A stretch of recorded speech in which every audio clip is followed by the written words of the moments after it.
Sina mpenzi, niko single. Haitotokea nitafuta. Na wala hujawahi kuwa na mahusiano? Nishakuwa nao kwa zamani, muda tuko kitambo.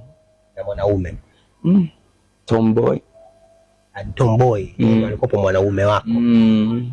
Kitambo hiko. Yeye ndo alikutaka ama wewe ndo ulimtaka? Yeye ndo anitaka. Mimi nitamtakaje jamani mwanamke? Sasa alikutongoza vipi na mkao mnafanya vipi mahusiano yenu? Mahusiano ya Tomboy kwa unajui ni kawaida kama mengine. Yaani wewe ndo unakuwa mke, yeye anakuwa mume. Kwani wewe ndio unielewa?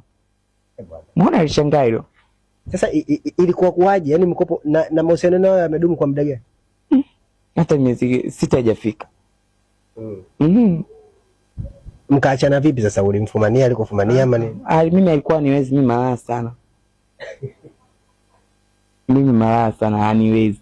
Lazima mimi na tumeshindana sababu mimi malaya. Kuna simu yangu anakuta message za kuchosha, maana nakuita njoo na nyege. Mara usiyu nini, leo usiyu nini, kwa kama amenishinda. Yaani mimi yeye ndo kanishinda mimi. Sio mimi nimemshinda yeye. Na mlikuwa mnakutanaje? Unajua unapokuwa mke na mume kuna namna ambavyo mnakutana kimwili. Mnakutanaje kati yeye ni mwanamke wewe ni mwanaume? Anabandia. Bandia si mwanamume. Kwa nini mwanamume si ya kiume na yeye ana kiume bandia?